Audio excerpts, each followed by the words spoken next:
नमस्कार, मैं हूं अंकुर और आप देख रहे हैं सत्यहिंदी.com। आइए एक नजर डालते हैं अब तक की सुर्खियों पर।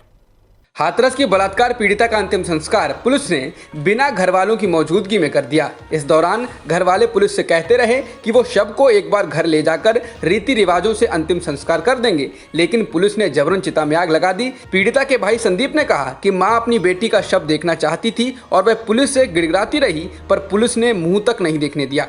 मां आंचल फैलाकर भीख मांगती रही, पर पुलिस ने संवेदनहीनता की हदें पार कर दी।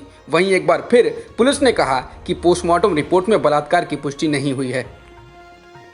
उत्तर प्रदेश के हाथरस में युवती के साथ हुई हैवानियत के बाद हालात तनावपूर्ण बने हुए हैं और अब हिंसा की जानकारी भी सामने आई है। प्राप्त जानकारी के अनुसार कांग्रेस के कुछ कार्यकर्ता और स्थानीय लोग तालाब के चौराहे के पास दुकानें बंद करवा रहे थे। पुलिस ने जब उन्हें रोकने की कोशिश की तो पथराव शुरू हो गया। पथराव को देखते हुए पुलिस ने लाठीचार्ज किया और आंसू गैस के गोले छोड़े। जानकारी मिल रही है कि एक बाइक को आग लगा दी गई है। हाथरस के जिलाधिकारी प्रवीण कुमार ने कहा कि परिवार की सहमति के बिना पीड़िता का अंतिम संस्कार किए जाने के आरोप झूठ हैं। उन्होंने कहा कि पीड़िता के पिता और भाई ने रात में उसका अंतिम संस्कार करने के लिए सहमति दी थी। अंतिम संस्कार के दौरान पीड़िता के परिजन भी मौजूद थे।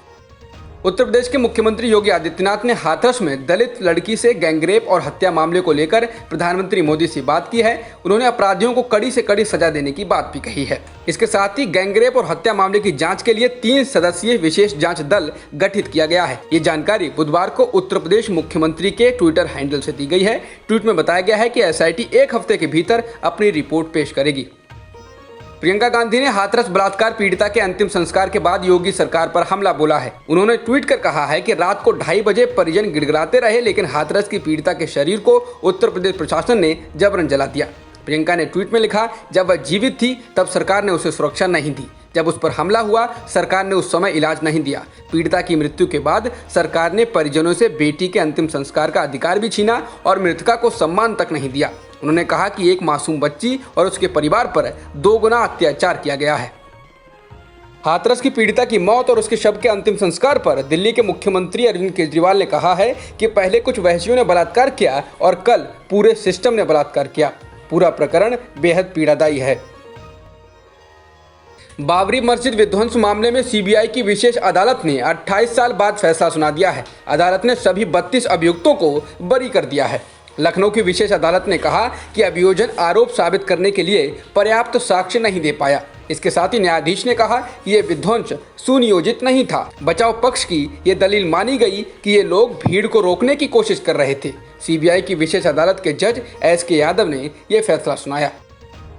सीबीआई की विशेष अदालत ने कहा कि विश्व हिंदू परिषद या संघ परिवार का ढांचा गिराने में कोई योगदान नहीं था और कुछ अराजक तत्वों ने मस्जिद को गिरा दिया। अदालत ने कहा कि ये लोग साजिश में शामिल नहीं थे और उल्टे उग्र भीड़ को रोकने की कोशिश कर रहे थे। सीबीआई की विशेष अदालत के जज यादव ने कहा कि 12 बजे तक सब सामान्य था, फिर अचानक पीछे की तरफ से मस्जिद पर हमला हुआ। जो ढांचा गिरा वो कुछ अराजक तत्वों, शरारती तत्वों के द्वारा गिराया गया। अदालत ने यह भी कहा कि फोटो से कोई आरोपी नहीं हो जाता है। बाबरी मस्जिद विध्वंस पर आए फैसले को लेकर कांग्रेस ने प्रतिक्रिया दी है। कांग्रेस महासचिव और मीडिया प्रभारी रणदीप सुरजेवाला ने कहा है कि सुप्रीम कोर्ट की 5 न्यायाधीशों की खंडपीठ के 9 नवंबर 2019 के निर्णय के मुताबिक बाबरी मस्जिद को गिराया जाना एक गैर कानूनी अपराध था, पर विशेष अदालत ने सब दोषियों को बरी कर दिया। विशेष अदालत का निर्णय साफ तौर से सुप्रीम कोर्ट के निर्णय के भी प्रतिकूल है।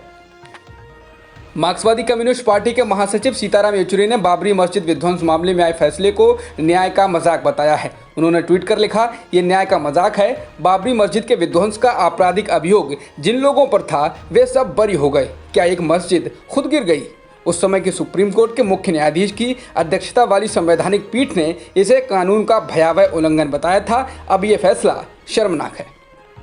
All India Muslim personal law board के वकील जफर याब जिलानी ने सीबीआई की विशेष अदालत के फैसले की आलोचना करते हुए कहा है कि उसने साक्ष्यों को नजरअंदाज कर दिया और सभी अभियुक्तों को बरी कर दिया। उन्होंने कहा कि वहां आईपीएस पुलिस अधिकारी, दूसरे सरकारी अधिकारी और वरिष्ठ पत्रकार मौजूद थे। उनकी गवाहियों का क्या हुआ? अदालत को बताना चाहिए था कि क्या वो झूठ कह रहे थे। जिलानी ने कहा कि अब इस मामले को उच्च न्यायालय में चुनौती दिया जाएगा। बाबरी मस्जिद विध्वंस मामले में फैसला आने के बाद एआईएमआईएम के अध्यक्ष और सांसद असदुद्दीन ओवैसी ने इसको एक इतिहास का काला दिन बताया है। साथ ही कहा कि आज अपराधियों को क्लीन चिट दी जा रही है। पंजाब के मुख्यमंत्री कैप्टन अमरिंदर सिंह ने कहा कि अगर कानूनी विशेषज्ञ सलाह देंगे तो राज्य के कानूनों में संशोधन कर केंद्र द्वारा लाए गए कृषि कानूनों को निष्प्रभावी कर दिया जाएगा। कैप्टन ने कहा कि वो केंद्र के कृषि कानूनों का मुकाबला करने के लिए और किसानों के हितों के लिए लड़ने के लिए सभी संभव कदम उठाएंगे। मुंबई पुलिस ने फिल्म डायरेक्टर अनुराग कश्यप को अभिनेत्री पायल घोष की एफआईआर के बाद यौन उत्पीड़न मामले में समन भेजा है। एक अधिकारी ने बताया कि पुलिस भारतीय दंड संहिता की धारा 376(1) यानी बलात्कार समेत कई अन्य धाराओं के तहत मामले की जांच कर रही है। इससे पहले पायल घोष ने कहा था कि अगर कश्यप के खिलाफ कोई कार्रवाई नहीं की गई तो वो भूख हड़ताल शुरू करेंगी। अमेरिका में राष्ट्रपति पद के लिए डोनाल्ड ट्रंप और बाइडेन के बीच बुधवार को पहली डिबेट हुई। दोनों प्रतिद्वंदियों ने स्वास्थ्य, न्याय, नस्लीय भेदभाव और अर्थव्यवस्था जैसे अलग अलग मुद्दों पर बात की और एक दूसरे पर तीखे हमले किए। कोविड-19 महामारी के बारे में पूछे जाने पर ट्रंप ने कहा कि अगर जो बाइडेन उनकी जगह पर होते तो अमेरिका में कहीं ज्यादा मौतें होती। जवाब में बाइडेन ने कहा कि महामारी से लड़ने के लिए ट्रंप के पास कोई प्लान नहीं है। बहस के दौरान ट्रंप ने अमेरिका में कोरोना से होने वाली मौतों के मामले में अपना बचाव किया। साथ ही कहा कि भारत, रूस और चीन कोरोना वायरस से हुई मौतों के आंकड़े छिपा रहे हैं।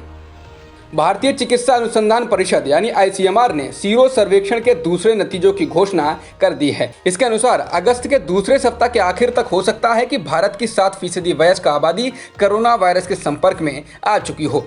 हिंदुस्तान टाइम्स के अनुसार अगर बढ़ी हुई आबादी को नजर में रखें तो देश में करीब 8.8 करोड़ से अधिक लोग कोरोना से संक्रमित हो चुके होंगे। पहले सीरो सर्वे के मुकाबले ये आंकड़े में 10 गुना अधिक हैं।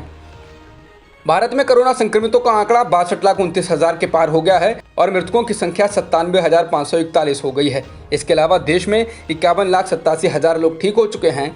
फिलहाल एक्टिव मामले 9,44,000 के पार हैं। जॉन्स हॉपकिंस यूनिवर्सिटी के अनुसार दुनिया में कोरोना संक्रमितों का आंकड़ा 3 करोड़ 36 लाख के पार हो गया है और मृतकों की संख्या भी 10,06,000 से ज़्यादा हो चुकी है। वहीं वर्ल्डोमीटर्स वेबसाइट के मुताबिक दुनिया में अब तक 2 करोड़ 51 लाख लोग ठीक भी हो चुके हैं। जॉन्स हॉपकिंस यूनिवर्सिटी के अनुसार अमेरिका में संक्रमितों की संख्या 71,91,000 के पार हो गई है और मृतकों की संख्या 2,06,000 के पार हो चुकी है। इसके अलावा ब्राजील में कुल संक्रमितों का आंकड़ा 47,77,000 के पार हो गया है और मृतकों की संख्या 1,42,000 के पार हो गई है। अब तक की खबरों में इतना ही। बाकी खबरों के लिए बने रहिए सत्यहिंदी.com के साथ।